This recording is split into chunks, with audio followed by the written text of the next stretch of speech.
Jordan? Iain? Who accidentally locked themselves out of their house at 1 a.m, tried to get warm by snuggling up in some leaves, only to inadvertently become the king of the slug people? Bobby McFerrin? No. Two guys. What's up?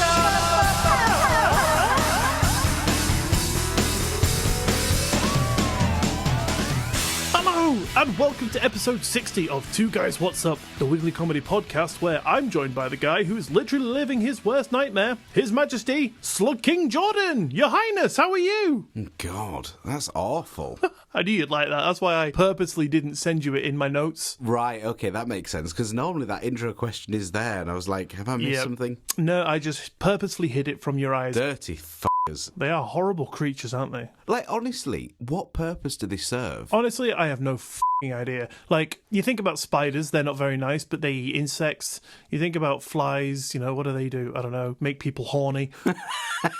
Only if they give them a peck. But slugs, f***ing nothing. You're right. Snails, on the other hand, though, they give out great mortgage advice. Do they? Yeah, because they have the house on the back. They know everything there is to know about the housing market, so... Yeah, but you say that, but do they really? Because, since they've been born, they've never had to fight for a house. They've been given it almost on a plate. No, they fight for it before they get it. Like, we don't see them, obviously, in their true adolescent form. They are born without it, and then they have to do the research, they have to get the project planning, they have to get the money together, they have to get the deposit, and they buy that house. They are the best creatures to go to for mortgage advice. And that is what snails are for. And I only went to Halifax. I know. I went to slug people. Did you?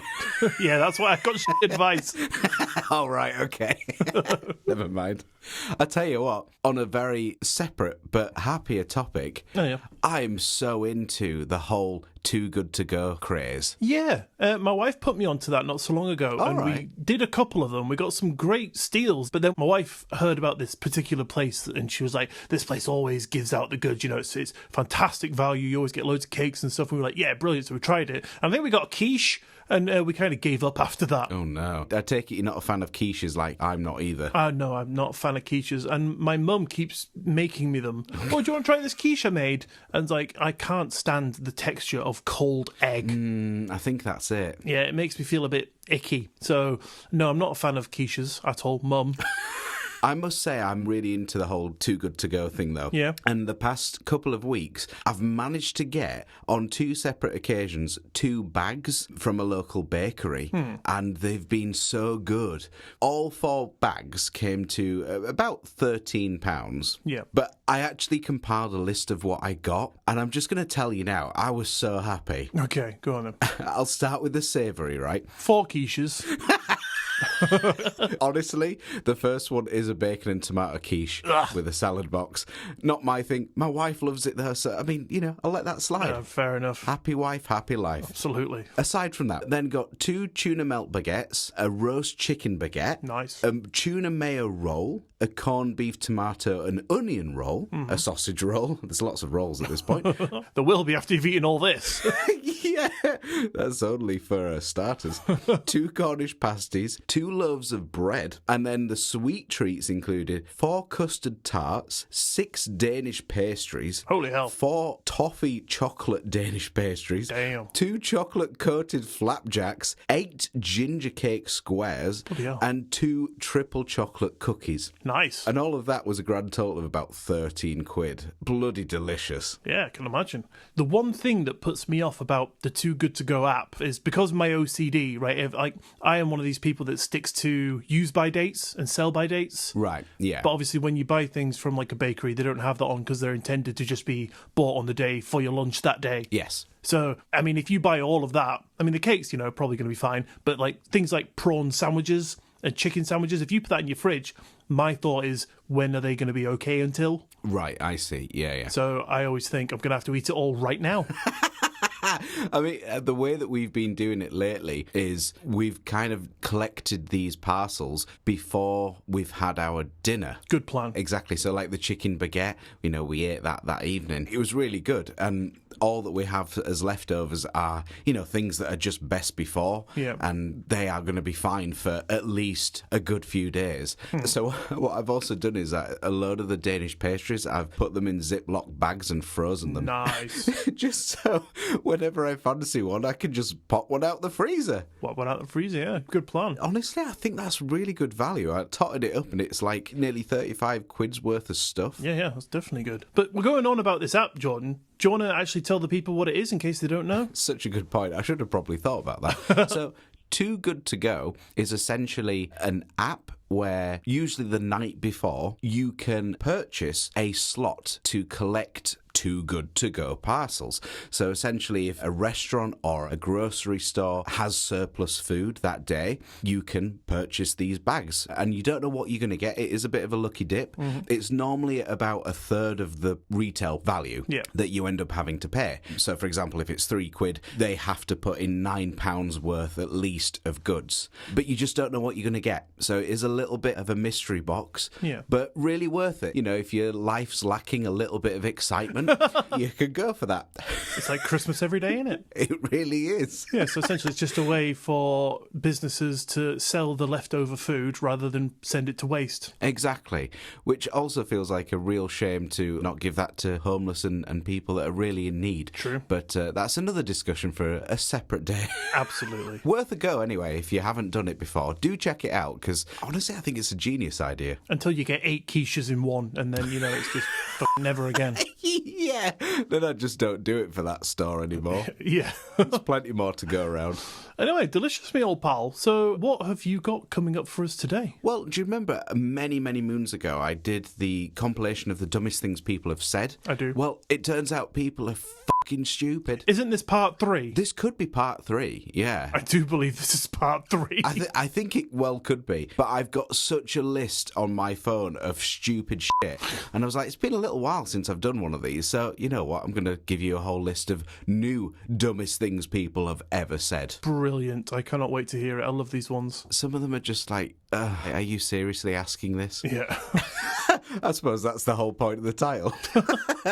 But anyway, what have you got for us today? Well, long story short, vampires. Oh, okay. A little bit like the ones from Twilight? I'm going to get into that. So, really? Hold your horses. Are you just going to read the saga? Yeah. How did you know? Took me ages to read it and then transcript it onto my phone so I can read it off of that. Kind of pointless, really, if I think about it. It's just reminded me, the comedian Jimmy Carr, he once said something about Twilight, and he said, Twilight is a young girl's choice between necrophilia and bestiality.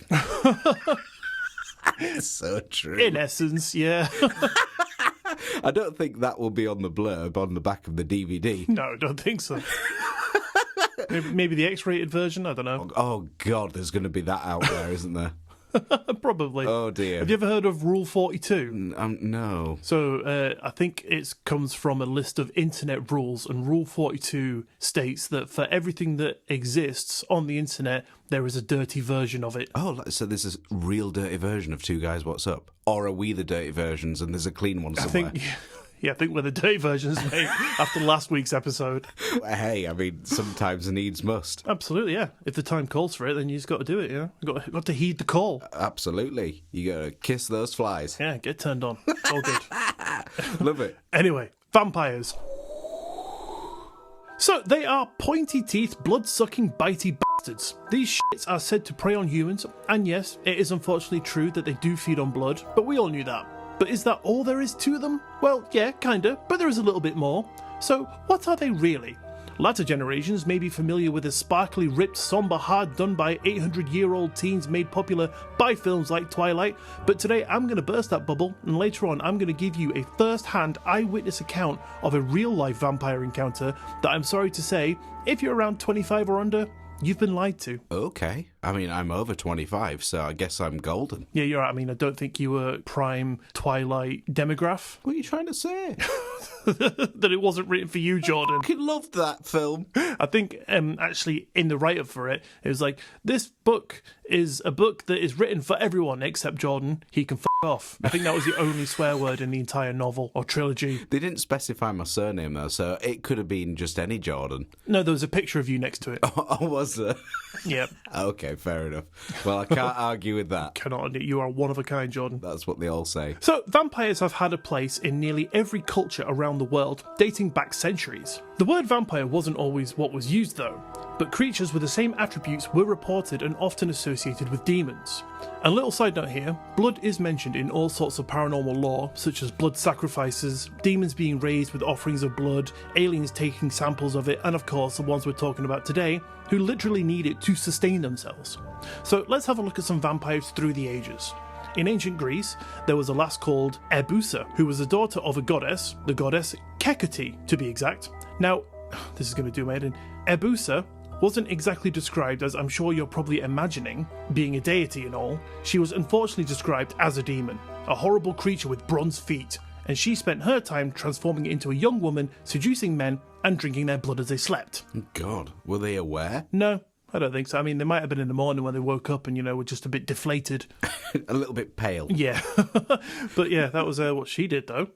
What a bitch. That's very uncalled for. Yeah, not very nice, is it? Another Greek blood-sucking... F***'s sake. This is what happens when I work for 11 hours. Another Greek bloodsucker was a woman named Lamia. She was a daughter of King Belus, who was having an affair with Zeus, sleeping with the big dog, behind his wife's back no less. But then his wife, Hera, found out about the naughty side action Zeus was getting, and he was like, "F*** this man," and killed all of Lamia's children, who was understandably pissed off, and said she'd get her revenge, which she did, rather strangely I have to say, by preying on children while they slept in their beds, and you guessed it, sucking their blood. Right, just a thought, Ian. Can you choose stories that have just names like Tim and Janet? Look, mate, I don't choose the stories, they choose me, okay? Oh, do they? I get a little blip in my head, which, says, talk about dirty, crispy aliens from the year 2047. Feven isn't a word. It is in the future, right? So I just have to research and talk about it, right? The names are just what's in there, okay? Right. Is this like when the screaming in your head stops? No, this is when it starts, when I'm trying to really? sleep, and they're like, they're all like, talk about me, like, trying to make me tell their story. And I'm like, all right, just queue up in an orderly fashion. What's your name? Sabanstihu. Okay, not talking about you. Get to the back of the queue. Sabanstihu. Right, at this point, it wouldn't surprise me if that is a name that's about to show up. The reason I'm having to tell this story tonight is because the other night when I was laying in bed, no voices came, but a creature did sneak in through my door and come and try and suck my blood, and I was like, hey, I'll tell your story if you don't suck my blood. Right. And they were like, yeah, right, fair enough. So that's the reason, this one didn't go to the back of the queue, and it is indeed being told tonight. See, problem is, though, is that it's not that great with the English language, and actually, instead of blood, it meant penis. Yeah, just misinterpreted. Fool. Damn! Is it still there? Call it back. That's long gone, mate. But this Lamia, the one who went and got her revenge, it's daft. It's like you sleeping with my wife and then me going, right, that's it, Jordan. Revenge shall be mine. I'm going to go and break all the tables in his house. And that was a previous conversation of ours, wasn't it? Yeah. I need to stop sleeping with my wife. That is not true. For anyone that is listening, I am not an absolute asshole. It's all right, mate. I allowed it. It's fine. And Ian is not the most forgiving guy. In Slavic folklore, there is a creature called Upers, or Nosferatu. Does that name sound familiar, Jordan?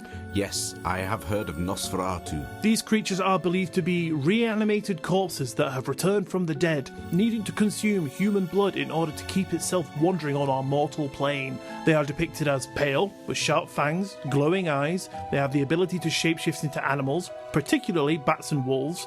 They are said to avoid sunlight and are vulnerable to garlic, holy symbols and running water.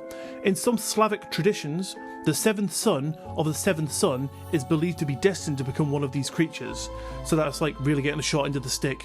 The seventh son of the seventh son's like, oh, I want to be a doctor. It's like, well, buddy, I got some bad news for you. You're gonna be a bloodsucker. Yeah, you're destined to suck me all blood. They're thinking, oh no, I don't want to be a vampire, but secretly they're thinking, yes, dreams have fucking come true. Yeah, well, yeah, you never know. Or, again, this could be just bad translation, and actually, they really meant penis. Have you got something on your mind that you want to tell us about, Jordan? Not at all. I just really need a job. It's been a long week. So in Caribbean folklore, or Caribbean folklore, however you wish to pronounce it, particularly from regions like Haiti or Jamaica, comes the legend of the Lougarou, which is described as a sinister creature that comes out at night and preys on the living. It has glowing eyes and sharp fangs. Again, it possesses the ability to transform into various forms, including bats and wolves, or even mist this time, which helps while it is stalking its victims and stuff. Lovely. Victims and stuff. Yeah, it's like on the hunt out one night, it needs a new Hoover or something, but it just needs to get to the shop unseen, so, it just turns into mist, turns up at, I don't know, where sells Hoovers? B&M. I was thinking like curries or something. Yeah, it probably makes more sense. Like I said, my head's not with it. Been a long day. Go to Hoover's like the corner shop. Yeah, go to the spa, grab a Hoover. Yeah, and a delicious hot sausage roll while you're at it. Why the not? They do some too good to go bags as well. Do they? I've seen them, but I could never be bothered because I know I'll probably just get something like, I don't know, a rotten carrot and a fucking box of Sif or something. See, that is the problem with little shops, really, is that they have to just provide the best before. So you'll probably get like November's best before crisps or something. I like crisps. I can eat a good bag of crisps. That's fine by me. I'm alright. I might try it. You've talked me into it. Yeah, no, but they're probably soggy. I'll probably get all the fucking quiches. They had a huge delivery, but no one bought them. Yeah, no one likes quiches. Stick them in all the Too Good To Go bags. You're like, I bought 4 Too Good To Go bags. Yeah, really sort of hedged my bet. If I buy that many, I'm sure to get something decent. 4 bags of quiches. See, you were at the back of the queue as well. There were 6 other people in front of you getting these bags, and you can spy, oh, they've got some good stuff. Yeah. You end up with the quiches. Yeah. They thought, Save the best for last, mate. Yeah. That would be just my luck, though. Often associated with witchcraft and dark magic, the Lougarou is believed to have made a pact with the devil, granting it supernatural powers in exchange for its soul. But what if you're being chased by one of these shitbags, or one is knocking at your front door? Well, there are a few things you can do. Again, place garlic or protective herbs around your home, hang crosses, or perform rituals, which can be found for sale at patreon.com/2guyswhatsup. Oh, yeah, but, some of these rituals we can't talk about. Yeah, don't tell anyone about them. I mean, if you're being chased by a Lougarou, don't stop and go on your phone and be like, oh, I'll go to 2guyswhatsup Patreon. Just run away, get a bit of garlic, get a cross, you're fine. What is it about garlic, though, that really puts all these little buggers off? I read this the other day and I was like, oh, but now I can't remember. Oh, brilliant. Okay. Oh, it's nice you've come armed. Maybe they just don't like the smell. I don't know. Well, I don't imagine it's the taste because they don't get near enough, do they? I've just discovered a new saying. An apple a day keeps the doctor away. Oh, yeah. A garlic bread a day keeps the vampires away. Perfect. Perfect excuse to eat a takeaway every day. I do love a good old garlic bread pizza. Yeah, man. Get your usual. Get a pizza, get a burger, whatever, get a kebab, but add in a garlic bread. Love it. Well, I don't really need to. I've got like 16,000 Danish pastries in the freezer. That's not going to keep the vampires away, Jordan, is it? Well, if I rub it in garlic... That sounds grim, though. That does sound horrendous. I better stop doing it. Oh, garlic with icing sugar. Oh, that's awful. So, Jordan, you may be sitting there wanting me to just hurry up and finish. Or you may just be asking yourself, who was the first vampire? Damn, I was hoping you were going to tell me to hurry up and finish because I've written nothing else. 1 minute. Okay, the first vampire. That award goes to a gentleman by the name that I can't pronounce, Yuri Grando Alivion Alilovic. Also known as Tim. Should we just call him Tim for the rest of this? It's Yuri Grando Alilovic, maybe. Good for me. This gentleman was born in 1578 and died in 1656. He lived in a village, which is nowadays Croatia, but this poor guy was the first person to be given the prestigious title of vampire in the record books. But at the time, he was referred to as a Strijan, local dialect for vampire or warlock. Okay. Legend has it that for 16 years after the guy had died, he would pop out of his grave and scare the inhabitants of the village. The local padre, Father Giorgio, For fuck's sake. I read this earlier and I was like, got it. Giorgio, is that it? That's it. Yeah, that sounds about right. Who had been the one to tuck Yuri into his dirt bed 16 years prior, got wind of his spooky nocturnal outings, which generally consisted of knock-knock game where whoever answered the door to the ghostly spooker would unfortunately have a date with the Grim Reaper in the coming days. So it's a kind of The Ring sort of scenario. Right, okay. Yeah, I get you. He knocks on your door, you answer, you're dead. That went from 0 to 60 immediately.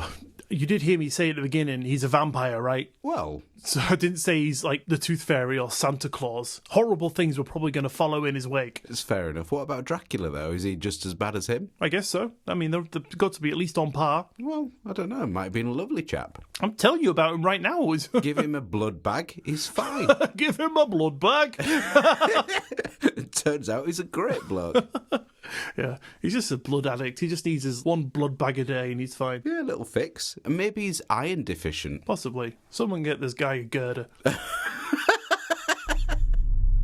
Yuri even gave his widow Ivana the heebie-jeebies with a ghostly bedroom visit, peering in through their bedroom window, looking like he was gasping for air. And when Father Giorgio finally squared off with the git, he whipped out a cross shouting, "Check out Jesus Christ, you fucking bloodsucker, now cut it out!" The villagers thought they tried to skewer the vampire with a hawthorn stick to the heart, but it simply bounced off of Yuri's chest. Undeterred, a gang of 9 brave souls armed with lamps, a cross, and another hawthorn stick dug up Yuri's coffin, only to find him grinning like he was greeting guests to a housewarming party. Father Giorgio declared, "See here, you creepy dickhead, you can't keep going around doing this stuff." And with another attempted stab to the heart, they failed to pierce his undead flesh. After some serious prayers, though, and incantations, a guy called Stepan thought, "F this," whipped out a saw and got to work on the bugger's neck. Wow. And as soon as the saw hit the skin, the vampire let out a blood-curdling shriek, and just like that, according to the legend, the head was removed and peace finally returned to the village.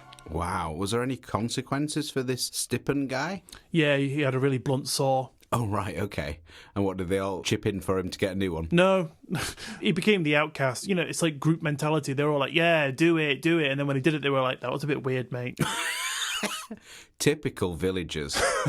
So he couldn't do his woodwork anymore because he had a blunt saw and it was covered in blood, so he couldn't even sell it. All the villagers hated him, and he became the world's first Yeti because he moved to a snowy mountain and became a recluse. Oh, fair enough, sir. All's well that ends well. Oh, yeah, absolutely. Maybe he was that one that we never really got to the bottom of. Oh, Diet Love Pass. That's the one. Possibly. Fucking hell, full circle. Nice one. Check you out with the theories. Fucking clever. So from these stories, you can probably kind of hear how the legend has amalgamated into what we know today. The changing into a bat, the distaste for garlic, stake to the heart, the loss of the head, and fear of religious paraphernalia. So there are a ton of other cultures that have their own versions of vampires that I could list, but would be sat here all day. So on to nowadays. What do we think of vampires? There are a couple of strong contenders. We generally think of Dracula, with a smartly dressed, charismatic, creepy guy with a cool, slick back hair, smartly dressed, living in a spooky castle. There's the Twilight guys, or the one that I know best, Count Dracula. But what are these undead blood guzzlers really like? Well, here, for my final tale, is a modern eyewitness account that will let us all in on the secret of just what they really look like. Are you ready for this, Jordan? I think so. It's pretty creepy. Okay. No, bring it. Give it to me. I was just about to. Hurry up. I was just about to. I'm serious. Just let me start. Go on, then. Oh, God! It was Christmas Eve of 1983. Jan Thompson, a paranormal investigator, was driving late one night, rushing to get to her family's house in time to spend a lovely Christmas day surrounded by the people she loved the most. She was driving the highways of Kentucky, making her way to Indiana. It was getting late. She wasn't making good time. The roads were quite full, with fellow drivers also making their way home for festive fun, and the traffic was moving slow. She thought, "F this, I'm going to take a shortcut." The snow on the ground wasn't quite at a slippery stage yet, and she thought, "I can meander along faster than this quite happily down a virtually unused back road," so that she did. She turned off and was again making good time. By this time, it was 12:17 a.m. She wasn't happy, she was late. Christmas morning had arrived, she was still on the road when she should have been 5 eggnogs deep already. But it was at this precise moment she saw something move in the field next to her car to her left. Maybe it was a deer, she thought. She knew a sharp curve was coming up, and with a quick mental calculation, she thought, If our trajectories continue at this speed, we're sure to collide, so she slowed down. But as the critter pushed its way through the brush and came into view, it was clear that it was not a f***ing deer, it was a humanoid, stood on 2 legs. That sounds creepy as shit. Now, I've got a picture of this as well, so I'm going to send you it afterwards so you can get a good look. And I must say, I don't know what the hell is going on with these people that draw cryptids, but it's standing in a pretty sexy pose. What, just like that alien with his wand? Just like that wandy alien, yeah. I'll after I've finished this story, I'll send you it over. Okay. And it will be on Instagram for everyone else to check out. Brilliant. But she slammed on the brakes, and it came to a grinding halt just a few short yards from the thing, which was now standing in plain sight, illuminated by her headlights. It appeared to be a man, 6 to 7 feet tall, naked, silky pale skin that was almost as white as the snow, stood on the balls of its feet as if it was ready to attack. Its large back was hunched, arms up in defense mode. The muscles were ginormous. It was a chiseled, ripped, lean hunk of creature. And yes, Jordan, I can hear your thoughts. It was naked, and the is described in great detail. You joking? No, I'm not joking. What? It was uncircumcised, massive, we're talking foot-long sub here, ginormous, dangling balls, actually written in the book. So they've just, like, written about me? Mate, if you look anything like this picture, then I want to date you, mate, because it's pretty damn sexy. And if you still going to be going along that line of thinking of changing blood to penis, then we're going to have a good night. And also, can I just say, did you notice in your notes, you said the muscles were ginormous. You've actually written the muscles were gorgeous. Did I? I didn't read that. The muscles were gorgeous. And his penis was beautiful. Did make me smile. It had long spindly fingers with long rough nails which were dripping with blood. It had thick hair on its forearms and back and long messy hair on its head. Its eyes were glowing red, and it was breathing as if it was trying to catch his breath. And yes, it also had blood around its mouth. The creature stared at her with a wicked grin, showing its teeth, which included the long, pointy, prominent canines. It licked its lips, closed its mouth, huffed, and jumped off, gracefully clearing a ditch and carried on with its journey. Later on, she found out that she had been near some cattle mutilations, not the alien-seeming kind, but the ripped apart and fed on kind. And Jordan, for your viewing pleasure, here is an artist's rendition of what that creepy bugger looked like. Okay. I'm sending, 1 minute, I'm sending. Don't rush me, Jordan. Hurry up. Fucking hell, don't rush me. I'm freaking out here. Still don't have it yet. I've found the cat person. There he is. Imagine it walking down like a catwalk, like strike a pose. Yeah, hey. Oh, Jesus. That's not what I was expecting. What were you expecting? I don't know. Giant dick. Is that what your mind was on? I thought, foot long, uncircumcised. Long dangly balls. I mean, as sort of vampires go, that's probably about the best looking you're going to get. Yeah, I think that's probably an accurate rendition, and probably, like you say, more of a 8 to 9 in the sexy scale. Yeah, I mean, what constitutes a 10, Iain? Whew, mate. Me? Bigger dick. Not me. I mean, I can be very dick-ish. That's fine, yeah. So long as the dick is somewhere in there, I'm happy. But that is it, Jordan. Vampires in a nutshell. What do you think? Real, fake? Oh, I don't know. Sexy? Well, that one definitely is quite sexy.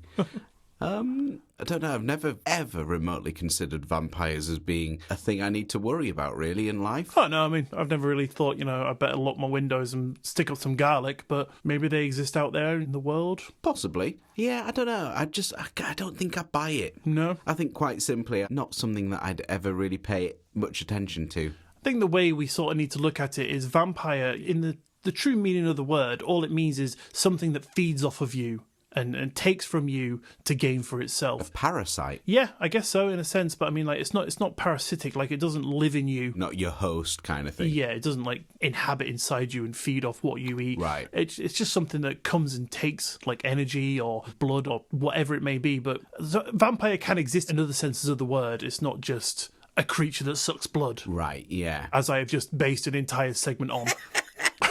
Do you have any other examples, Iain? I've got some more ideas and examples of vampiric creatures like incubus, succubus, right, like energy vampires and that sort of stuff. But I didn't want to fill out this episode because we're 45 minutes in already. And also, they do feel like separate entities, don't they, really? Exactly, yeah. I didn't want to sort of, muddy the waters and confuse people. Be like, vampires here, vampires there. Alien Greys, they're vampires. Are they? No. God, no. Oh, okay. They're Fair just enough. dickheads. All right. Shall I give you a little bit of a rest? Yes, please. Tell me some stuff. Okay. And you at home, don't expect anything else from me. They don't. No jokes here. They couldn't expect any less. I'm just going to be the guy in the background just going, that's good. Yeah. Occasionally I'll just give you a little nudge if you snore. If you wouldn't mind me, that'd be great. So if you recall, many moons ago, and many moons before that again, I did a little segment on this. But because there are just so many stories to tell, I felt like I need to bring it up again, because I have a huge list on my phone of just stupid things that people have said, which is what this is about. Beautiful. Like I said, people are dumb.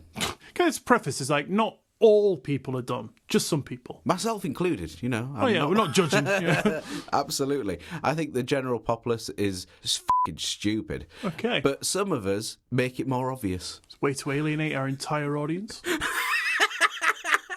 If you're not dumb, please write to us and tell us why.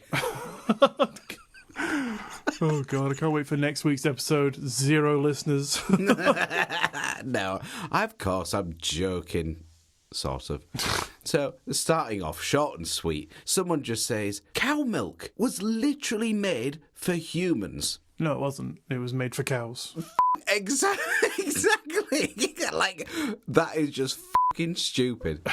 There is not much more that needs to be said about that. That is just a statement that is wrong. I read something the other day that someone said they'd only just realised that a cow actually has to be pregnant in order to be able to take the milk from it. Right. They just kind of assumed that black and white cows just produce milk all the time. They just think, milk on tap. Yeah, but obviously they have to be pregnant like a human does, like other mammals do. Yes. Does make sense, doesn't it? I guess hormonal changes and everything. Yeah, well, they're just gearing up to feed the child. In fact, I remember reading a thing about how potentially cow's milk is really bad for us. Yeah. Because, of course, it's made for what is going to be a huge creature. Mm-hmm. And, of course, generally we are not. I remember reading something similar. It must have maybe been the same thing. But, humans had to grow a tolerance to it. Right. That's why some people are lactose intolerant, because they just haven't actually been able to tolerate the milk. We're not actually supposed to drink it at all. Interesting. That does make sense. Which, when you've said that, Ian, makes this person's comment pretty fucking stupid. Yeah, I guess that does make it 10 times worse. Next one. My daughter, at 16, obtaining her first driver's licence, was asked if she wanted to be an organ donor, to which she replied, "Okay, but will it hurt?"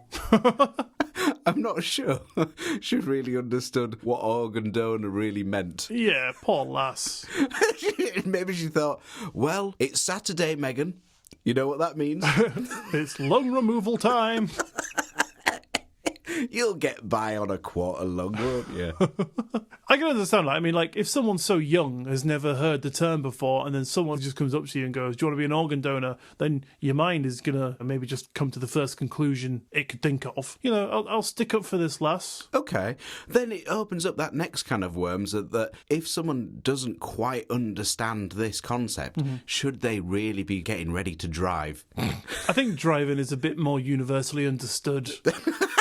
Do you think? Yeah, you grow up seeing cars drive around, don't you? You kind of have a concept of them, but if you don't know about organ donation, then... But I'm only saying this because I did the same thing, all right? So did it hurt, Ian? It did. So the next one. A comment that quite literally reads as, I've never seen a wild rat, but I'm also extremely sheltered in my little town. Rats aren't really a huge problem. I think I've seen one rat my whole life. It was so big, I thought it was a kitten crossing the street. Spoiler, it wasn't a kitten. It was an absolute unit of a rat. Haha, I almost hit it and then slammed my brakes because, like I said, I thought it was a kitten. They can get huge. Which, okay, fair enough. But then someone's reply to this was, it's because wild rats don't actually exist. Oh, God. To which there is a string of comments of people going, huh? And then, are you sure? And then this same guy goes, why are you all downvoting me like I'm wrong? As if wild rats are not a thing and he thinks they're just from fucking films. Yeah, or just tame one sold in pet shops. Yeah. I love it how some people see something like them being downvoted and they think, why are all these people thinking I'm wrong? And their first instinct isn't to maybe use the computer that they have in their pocket to go, aren't wild rats a thing? Oh shit, I am wrong. Whoops. You know, they just instantly jump to defending their stupidity like, why are you all saying that like I'm wrong? It's like, mate. Yeah, like a little kid. Yeah, just Google wild rats, see if anything comes back. Well, in their defence, maybe it was a friend of the person that was like the rats that climb up the traffic lights and change them. Maybe, yeah. Maybe forever they've had little arguments with themselves, both of them totally wrong. Wild rats aren't a thing. Yeah, they are. They go up to the traffic lights and they change them. They're not wild though, are they? They're obviously trained. Yeah, fair enough. So in either way, both fucking idiots. Both wrong, yeah. And for the next one, this is sort of about when people started, you know, I don't know what you call it, but the craze of using old coins to sort of create a bit of a mosaic on the floor that you then get sealed over so you can walk on it. The epoxy over the top. Exactly. So someone posted a photo of this from a DIY project doing just that. And they said, I used 13,000 pennies to create this flooring. Fair enough. But someone then retweeted that saying, joke's on him, because now he's just wasted £13,000. SMH. Okay, I think they're forgetting about decimal point. Maths was never my strong point. However, I do realise that 13,000 pennies is not quite the same as £13,000. No, wouldn't you take minus the 2 zeros? Exactly, yeah. What would that be, Ian? Right, so you got 13,000. That's £130, Jordan. That is the one. Well done. Maths was my strong point. Quick maths. Can't spell, can't read, I can't write to save my life, but maths, I'm your guy.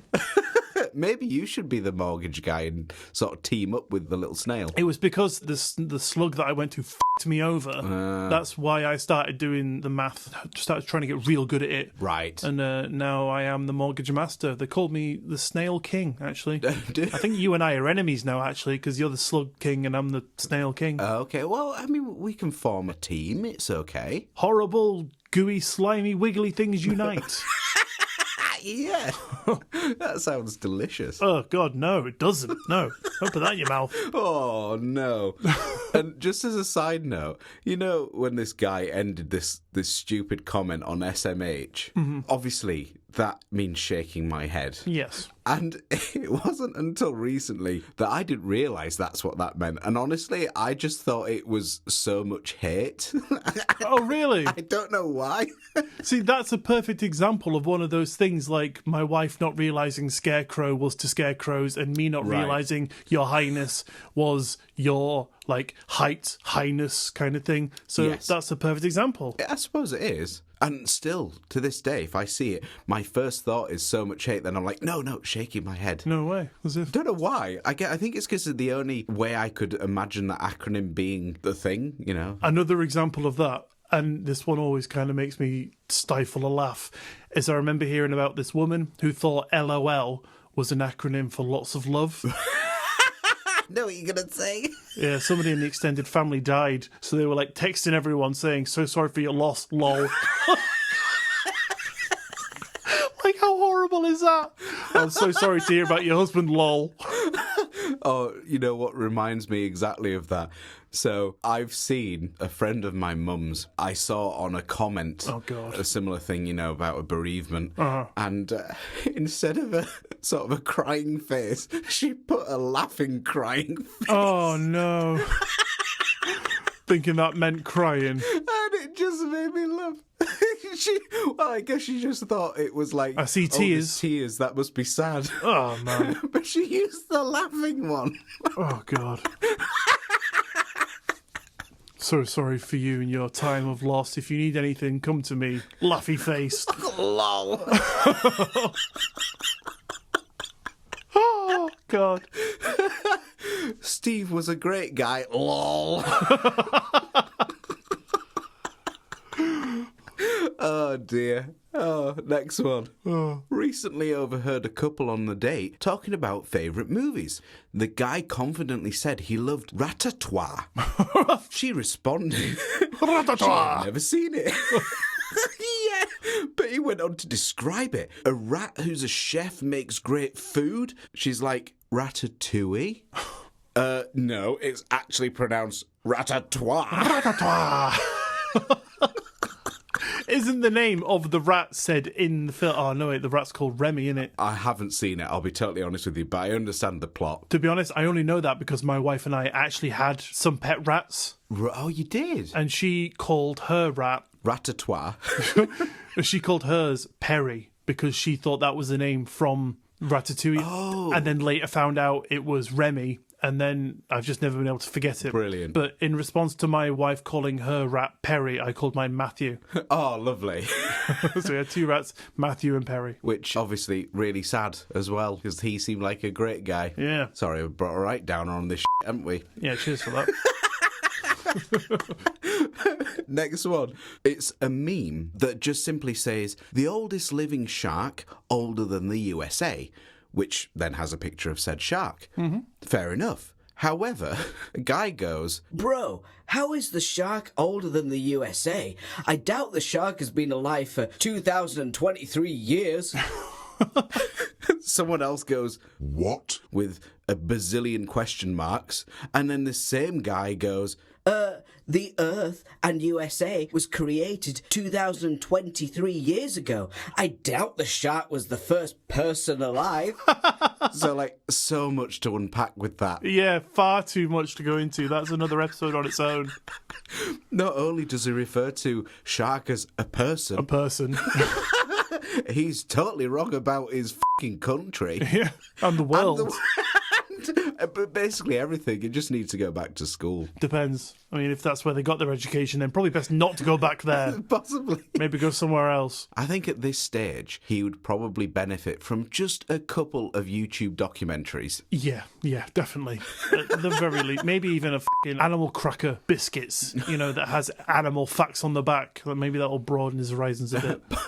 Maybe. So, pretty dumb thing to say. Mm-hmm. The next one. I went to get a haircut today. The barber says, so what do you do for a living? Oh, I'm a writer. What about you? I'm a barber. We didn't speak for the rest of the haircut. I would have made something up. I'd have been like, oh, I'm an architect. And, just let him run with it. Yeah. Wow, that's so interesting. How'd you get into that? How long have you been doing it? You see, that's when you realise that he's genuine, because the haircut's shocking. Yeah. It's like, I was just waiting. I thought I'd get this cue down faster. I just came in here, killed the barber. Now I'm cutting your hair. Oh, God, do you want a wet shave?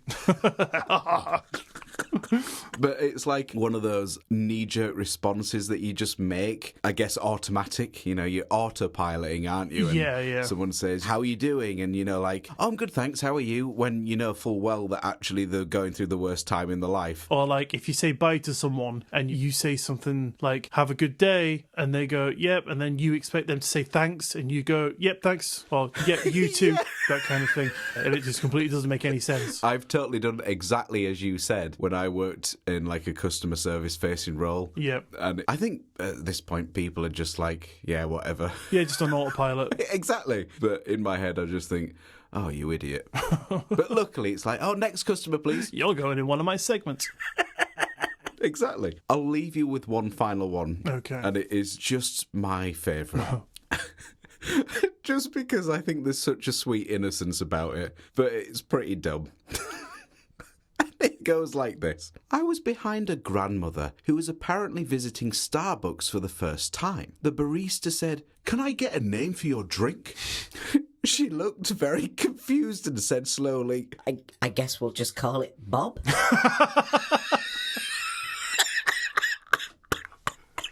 See, that's not Daft thing someone said. That's like a pure innocence. That's like the sweetest old lady in the world. Not like going, you fucking idiot, why would I name a drink? Going along with it, just be like, I guess we'll call him Bob. That's like the most sweetest thing ever. I mean, that is really sweet. That was the one that tickled me the most because I thought, that's going to happen. I love it. If they don't realise, anyone that doesn't shop at Starbucks like you and I do. I think I've only ever got a Starbucks once, and that was with you on our way to watch a show. That is very true. And your weird ghost pumpkin lattes or whatever they are. Yeah. That are green. Well, it's supposed to be green, but it was something else. Well remembered.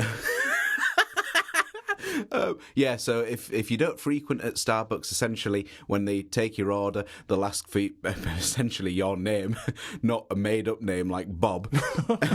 Unless your name is Bob or Robert, fair enough, go for it. Yeah. And they will write that on the cup for you to take away with you, just so you know it's your drink. And do you remember when I was last at New York? Mm-hmm. They had such difficulty with getting my name right at Starbucks. Yeah, I remember you saying about that. There was like Jordin, Jordan.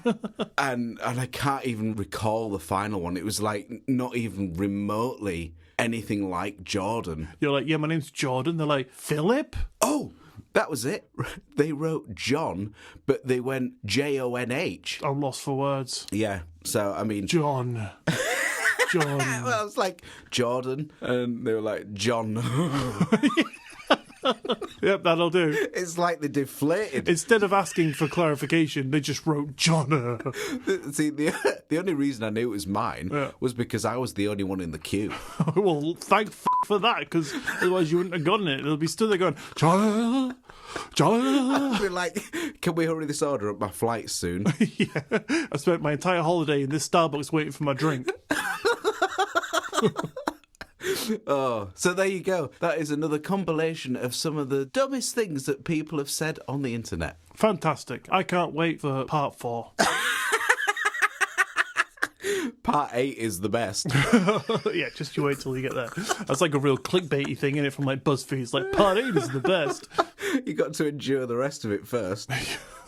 Speaking of which, we have been going for very long. My testicles are numb again. I'm trying to wriggle around on my chair without making a noise, and both of our wives want to come to bed. So I think on that note, we should probably bring this to an end, Jordan? I think we should, Ian. Fantastic news.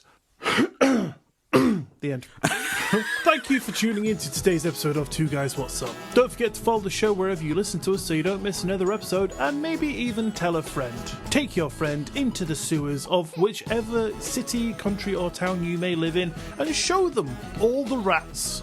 And then go home and listen to Two Guys What's Up or something, I don't know. Or call them ratatouille. Ratatouille. Whatever you want.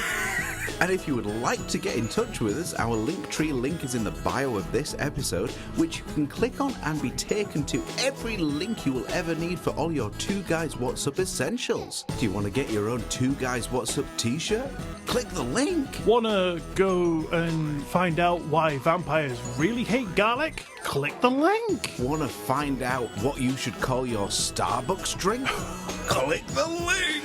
And don't forget, we now have a Patreon where you can find all of your Two Guys What's Up extras, including pin badges, shout-outs, t-shirts, and if you really can't get enough of our fantastic tales and gorgeous voices, well, you can get more because we now release bonus episodes which come out on the last Friday of every month. There is currently 8 sitting there waiting for your ear to just gobble up that extra audio goodness. And all that is available right now, starting with the bonus episodes for just £3 a month. So if you want to help support the show and get some cool stuff while you do so, head over to patreon.com/2guyswhatsup to check out all the goodies over there.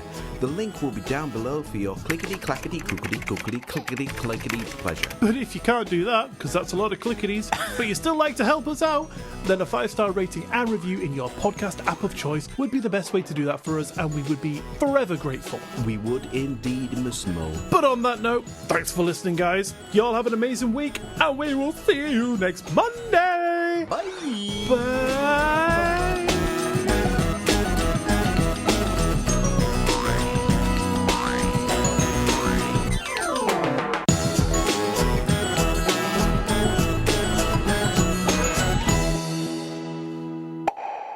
Blood is mentioned. Excuse me. No. Blood, f*** off. Don't you dare start that, mate. That's too easy.